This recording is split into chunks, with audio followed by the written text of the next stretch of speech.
Programme میں خوش آمدید ناظرین. اب ذرا سیاسی بات بھی ہم کرنا چاہیں گے. راجہ صاحب ذرا یہ بتائیے گا کہ آپ کی نظر میں ایم کیو ایم اور پی ایم ایل این کے درمیان سیاسی مسئلہ کیا ہے؟ ذرا ہم آج کے واقعے کا تناظر سیاسی جو ڈیفائن کرنا چاہتے ہیں. کیا بہت سے ایشوز ہیں جس کے اوپر اس طریقے سے ذاتیات پر اتر آتے ہیں؟ وہ سیاسی موٹیویٹنگ فیکٹر کیا ہے؟ میں نہیں سمجھتا کہ ہمارا کوئی ایسا کوئی براہ راست کوئی کسی جگہ پہ کوئی ٹکراؤ ہے، کوئی کانسٹیچوئنسی کا مسئلہ ہے، کوئی مینڈیٹ کا جھگڑا ہے، کوئی لیڈرشپ کے ایشوز ہیں، کوئی ہمارے اور ان کے مینیفیسٹو کا ٹکراؤ ہے. ایسا تو ہے نہیں.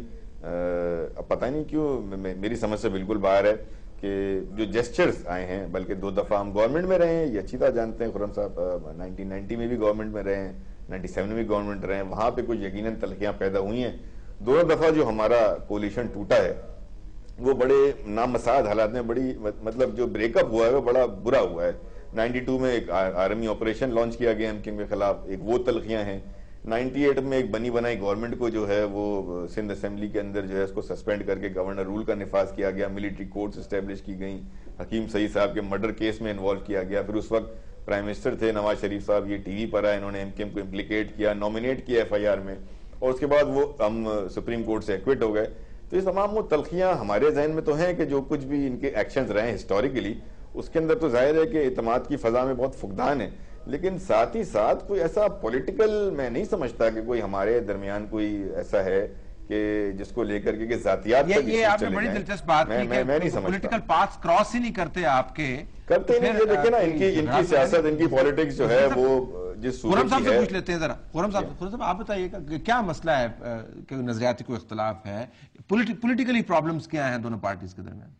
جی، پولیٹیکل پرابلم اگر کوئی ہے وہ یہی ہے کہ اگرچہ اس کے اوپر فوراً جنرل ضیاء کی گفتگو شروع ہو جائے گی، لیکن جنرل پرویز مشرف کو جو حمایت پی ایم کیو ایم کی حاصل رہی 5 سال میں، اور اس کا جو ایک ہے ہم سمجھتے ہیں کہ نقطۂ جو چوٹی تھی وہ 12 مئی 2007 کا جو واقعہ تھا، وہ ایک ٹینشن ضرور ہے. اور اس کے بعد جو کراچی میں ایک مستقل ایشوز رہتے ہیں. بہت سارے لوگ اگرچہ کراچی میں کہہ رہے ہیں کہ کانسٹیٹوئنسی نہیں ہے، لیکن بہت سارے لوگ ہمارے حمایتی موجود ہیں جو ہم سے بات بھی کرتے ہیں، کراچی کے بارے میں فکر مند بھی رہتے ہیں. ہمارا تو کنسرن صرف یہ ہے کہ کراچی میں ایک صحیح جو گورنمنٹ ہے وہاں موجود ہو، سندھ کی بھی، کراچی کی لوکل گورنمنٹ بھی، اور کراچی کے لوگ پرامن طریقے سے بغیر فیئر اپنا کام کر سکیں پورا. یہ ہمارا مقصد ہے. کراچی پاکستان کا نرو سینٹر ہے. اور لیکن جہاں تک بات ہے کہ یہ دس از ٹرو کہ کوئی ڈائریکٹ پالیسی کلیش سوائے پرویز مشرف کی حمایت کے کوئی ڈائریکٹ نہیں. تسیم صاحب اگر کوئی ڈائریکٹ کلیش بنتا ہے تو وہ تو آپ کی جماعت کے ساتھ ایم کیو ایم کا بنتا ہے. جی راجہ صاحب جی، گو ہیڈ. ایک منٹ مجھے دے دیں. میں خرم بھائی نے بات کی تو میں دیکھیں 1999 میں ان کی گورنمنٹ ٹاپل ہوئی ہے. پرویز مشرف صاحب نے ان کی گورنمنٹ کا تختہ الٹا اور پھر وہ ایز اے فوجی عامر آئے. ایم کیو ایم نے اس ایکشن کو سپورٹ نہیں کیا تھا. ایم کیو ایم نے 2001 کے بلدیاتی الیکشن کا بائیکاٹ کیا تھا. اسی بنیاد پہ کیا تھا، اور یہ اوپن اسٹیٹمنٹ تھا ہمارا کہ he is an unconstitutional and illegal ruler, he doesn't have the right to hold these election, اور ہم نے بائیکاٹ کیا. ساری سیاسی پارٹیوں نے ایم کیو ایم کے علاوہ اس بلدیاتی الیکشن میں پارٹیسپیٹ کر کے ان کو لیجیٹیمائز کیا. پھر ریفرینڈم ہوئے، ریفرینڈم میں وہ پریزیڈنٹ منتخب ہوئے، اور صرف یہی نہیں ہوا، اس کے بعد سپریم کورٹ کا ڈیسیجن آیا، اور سپریم کورٹ نے ان کی پریزیڈنسی کو ویلیڈیشن ہی نہیں دی صرف، بلکہ ان کو اختیار دیا کہ وہ آئین میں ترمیم بھی کر سکتے ہیں اور ان کو 2002 کے الیکشن کرانے ہیں. جب سپریم کورٹ کے اس فیصلے کے بعد 2002 کے الیکشن ہوئے ہیں تو ایم کیو ایم نے اس میں کنٹیسٹ کر کے ون کر کے اپنی پارٹی پالیسی اور سیٹس کی بنیاد پر مسلم لیگ کاف کے ساتھ، جو کہ ایک جمہوری پارٹی ہے، کولیشن بنایا اسلام آباد میں اور کراچی میں. تو یہ پرسیپشن کلیئر ہونا چاہیے کہ 2002 تک ہم ان کی گورنمنٹ کو، جب تک سپریم کورٹ نے ڈیسیجن نہیں دیا، ہمارا سٹینڈ بلا کلیئر تھا کہ یہ انکانسٹیٹیوشنل اللیگل ہے. تو یہ جو بات ہوتی ہے نا، ہمیں تاریخی حقائق، لیکن آپ کی پارٹی جنرل مشرف کو 2002 کے بعد ہی سے ہی سپریم کورٹ کی انڈورسمنٹ کی بحث بھی ہم کر سکتے ہیں. آپ جنرل مشرف کو انڈورس کرتے تھے، اوپنلی انڈورس کرتے ہیں. اچھا تسنیم صاحب، میں آپ سے یہ پوچھنا چاہ رہا تھا، اصل مسئلہ تو سندھ سے شروع ہوا، ذوالفقار مرزا صاحب کے بیان سے شروع ہوا. آپ ایم کیو ایم کے ساتھ تعلقات کس طرح مینیج کرتے ہیں؟ ذرا بتائیے گا کہ بیانات کے باوجود جو ہے، اگر میں تھوڑا سا غلط نہیں ہوں جی تو چند دن پہلے میاں نواز شریف صاحب سے یا شہباز شریف صاحب سے ان کے وفد کی باقاعدہ ملاقات. جی بالکل.